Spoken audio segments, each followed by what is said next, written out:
हमें कहा जाता था कि तुम मुसलमान क्यों नहीं हो जाती, अगर तुम्हें ऐसा लगता है कि ये तुम्हारा रिलीजन अच्छा नहीं है, देखो हर जगह लिखा भी हुआ है, तो तुम हमारे मज़हब में आ जाओ ना। वो कहते हैं जहाँ से आए हो चले जाओ। भाई हम लोग कहाँ से आए हैं? मतलब ऐसा तो नहीं है ना किसी ने डाउनलोड किया है हमें। मेरा नाम डॉक्टर राजवंती कुमारी है।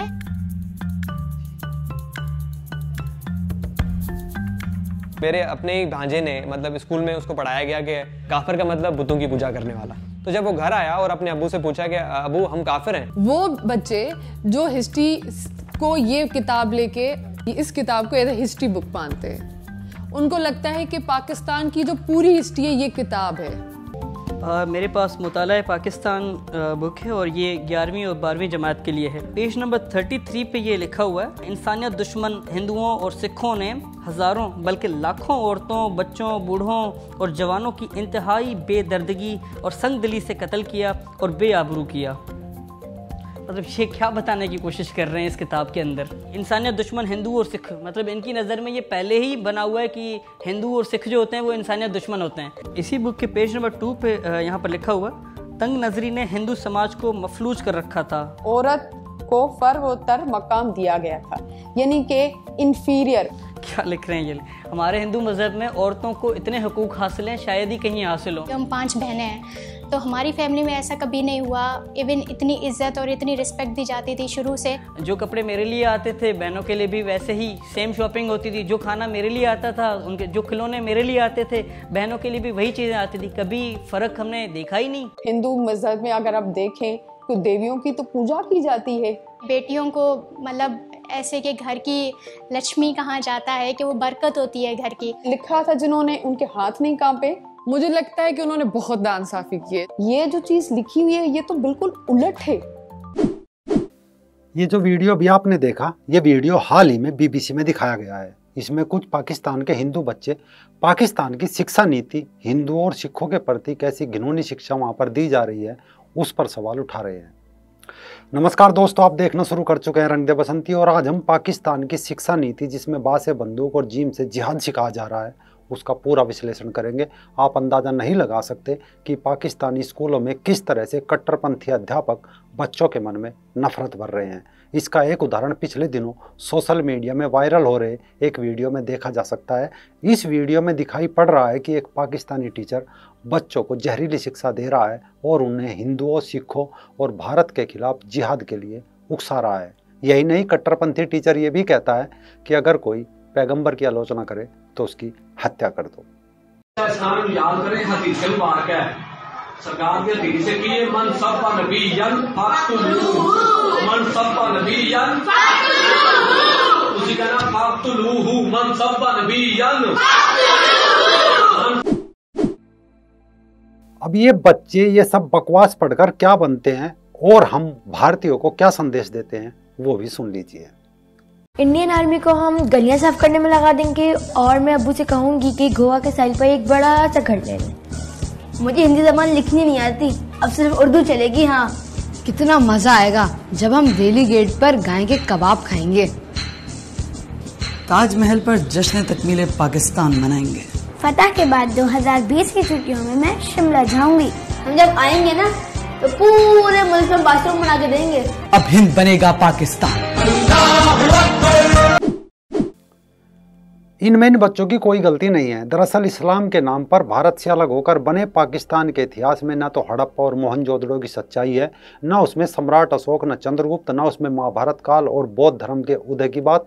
सिर्फ और सिर्फ इस्लाम भरा पड़ा है, वो भी 711 में जब मोहम्मद बिन कासिम ने सिंध पर आक्रमण किया था। उससे पहले का कोई इतिहास वहाँ नहीं बढ़ाया जाता। अगर हड़प्पा और मोहनजोदड़ो पढ़ा दिया तो बच्चे समझ जाएंगे कि वो पहले हिंदू थे, उन्हें ज़बरदस्ती मुस्लिम बना गया, क्योंकि खुदाई में नमाज के लिए वजू करने का एक लोटा तक प्राप्त क्यों नहीं हुआ। वो सवाल उठाएंगे सिर्फ आर्यों और वैदिक सभ्यता के चिन्ह क्यों मिले। अब इस पर पाकिस्तान के 1-2 समझदार लोग क्या कहते हैं आप खुद सुन लीजिए। यहाँ तो वो जहनियत है कि वो कहते हैं कि बर्रे सगीर की तारीख पढ़ानी है तो अशोका नहीं पढ़ाना, चंद्रगुप्त मौर्य नहीं पढ़ाना। मैंने पढ़ा हुआ ये नहीं, मैंने भी पढ़ा हुआ है। सिर्फ इतना ही नहीं, वहाँ के इतिहासकारों ने पता नहीं कौन सी भांग का नशा करके इतिहास लिखा है, क्योंकि ईसा पूर्व 326 में सिकंदर सिंधु नदी पार करके तक्षशिला की ओर बढ़ा व भारत पर आक्रमण किया। राजा पोरस ने उसे धूल चटाई, लेकिन पाकिस्तान ने सिकंदर की मूर्ति बनाकर उसे मुस्लिम बना दिया, जबकि उस समय इस्लाम नाम का कोई चीज़ नहीं थी, ना इस्लाम का कोई नामो निशान था। ये हम नहीं, खुद पाकिस्तान के कुछ पढ़े लिखे लोग ही सवाल उठा रहे हैं कि हमारे यहाँ हिस्ट्री को बहुत ज्यादा डिस्टॉर्ट किया जाता है। जहाँ भी फोर्सेस हैं, मतलब अकबर की हिस्ट्री जो लिखेगा अब वो सिर्फ अकबर के हवाले से लिखेगा। मसलन इसकी एक वाज़ेह मिसाल मैं आपको बताता हूँ। मेरा कुछ मुतालिया है तारीख के बारे में कि हम लोगों ने चिनाब के किनारे सिकंदर आजम की यादगार तामीर की, क्योंकि मिसकॉन्सेप्ट ये है कि सिकंदर आजम मुसलमान था।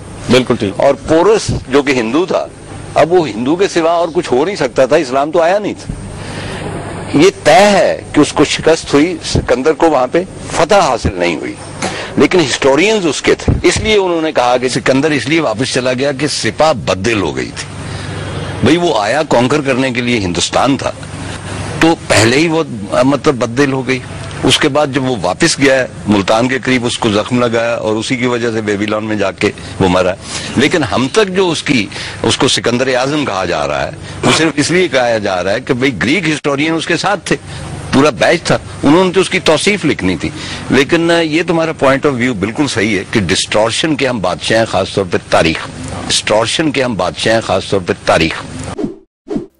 अब पाकिस्तान और इस्लाम का इतिहास क्या है, ये भी पाकिस्तान के लोग ही बता रहे हैं। अगर हमारे यहाँ ऐसी बात नेशनल चैनल पर कह दी जाए तो विवादित हो जाती है, कई दिनों तक उस पर बहस चलती है, लेकिन हसन निसार इस बात को खुलकर बता रहे हैं और साथ ही हिंदुस्तान, पाकिस्तान और बांग्लादेश के उन मुसलमानों को जाहिल और बंदर तक बता रहे हैं जो यहाँ कहते घूमते हैं कि हमने हिंदुस्तान पर हजारों साल हुकूमत की।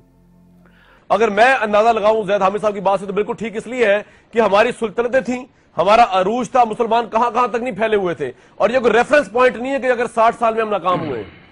जी हसन निसार साहब। यार मुझे तो सारी सूरत हाल पे हंसी आ रही है। देखें, बात सुने, ये जो लोग एक गली मोहल्ले में इकट्ठे नहीं है, ईरान इराक वॉर पे सारे मुसलमानों की आपस में जंगों से जो तारीख भरी पड़ी है, एक दूसरे की गर्दनें काट रहे हैं। अरब आज भी मुंह पे नहीं थूकते आपके, और किसी इस अरब वर्ल्ड में जाके कहना जरा अंदलस पे, स्पेन पे हमारी हुकूमत थी, वो हैरान होके देखेंगे कि बंदरो तुम्हारा क्या ताल्लुक लेना देना है, अरबों की हुकूमत थी। फिर नेशन स्टेट का जो कॉन्सेप्ट है, 19 करोड़ यहाँ रोल रहा है, धक्के खा रहा है, तो इससे भी सुना ज्यादा इंडियन झूठ बोलते हैं, उनकी मुकम्मल तादाद पूरी बताते नहीं, इतना इससे भी ज्यादा बांग्लादेश में। तो ये क्या हुआ क्या है? पहले आपने कहा कि मुसलमान हैं, इकट्ठे रहेंगे और यूं रहेंगे। मुसलमानों की सारी तारीख आपस में एक दूसरे की गर्दनें काटने से भरी हुई है। मुसलमानों की सारी तारीख आपस में एक दूसरे की गर्दनें काटने से भरी हुई है। सो कॉल्ड 1000 साल मुसलमानों ने हुकूमत की है, एक दूसरे को मारते रहे, एक दूसरे की गर्दनें काटते रहे। हम इधर इसराइल के ठेकेदार बने हुए हैं, जो उसके पड़ोसी हैं, मुसलमान हैं, जहां से इस्लाम रवाना हुआ है, वो उनके साथ नॉर्मल है, हम ठेकेदारियां कर रहे हैं। तो एक कंफ्यूज सा काम है। अच्छा, अब आप सोच रहे होंगे कि ये तो इतिहास में पढ़ा जाता है, लेकिन वहाँ का विज्ञान तो सही होगा, तो उनका विज्ञान भी सुन लीजिए। पाकिस्तान ने कैसे कैसे वैज्ञानिक पिछले 70 सालों में अपने देश में पैदा किए। अल्लाह ने जमीन को पैदा किया तो ये कांपने लगी। रब करीम ने पहाड़ बतौरे मीखे बना के इसमें लगा दिए, पहाड़ बतौरे मीखों के किले बना के लगाए, जमीन ठहर गई। जब हुजूर ने कह दिया ठहर गई तो मैं कैसे मान जाऊं? मोहब्बत वालों के लिए ये दलील कि जमीन हरकत नहीं करती। क्यों नहीं करती? इसलिए कि मुस्तफा उस पे आराम कर रहे हैं।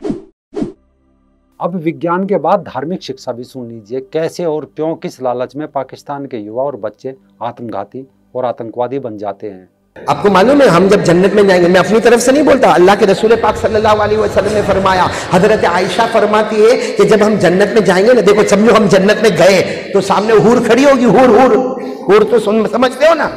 तुम कहाँ पड़े हुए हो मुसलमानों, कहाँ सो रहे हो? हाँ? ये जो हसीन और खूबसूरत हूरें मिलेंगी, क्या सिर्फ चूमने और बगलों में बिठाने के लिए मिलेंगी? नहीं, आप उनसे हम बिस्तरी भी करेंगे, मजे लेंगे, यहाँ से कहीं ज्यादा लज्जत वहाँ हासिल होगी। खिलखिलाई आई है आप लोग के चेहरों।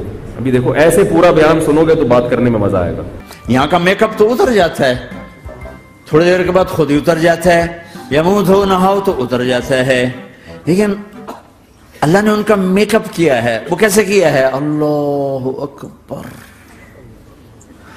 अपने चेहरे के नूर में से उनके चेहरों पर नूर डाला है। खैर, जिस तरह मौलाना चटकारे लेकर हूर की सुंदरता का बखान कर रहे हैं, कभी मुसलमान इनसे क्यों नहीं पूछते कि जब जन्नत में इतना ऐशो आराम है तो भाई आप क्यों जिंदा है? क्यों नहीं किसी नदी नाले कुएं में कूदकर अपनी जान देकर इस ऐशो आराम को हासिल कर लेते? 70, 140, 500 हूर क्यों नहीं ले लेते? खैर, जैसी जिसकी शिक्षा होगी ऐसा ही देश होगा। अपने यहाँ कोरोना की वैक्सीन बन रही है और उनके यहाँ हूर के लिए वैज्ञानिक मौलानाओं के पैरों में बैठे हैं। अगर वीडियो ठीक लगी हो तो अपने 1-2 व्हाट्सएप ग्रुप में शेयर जरूर कर दें।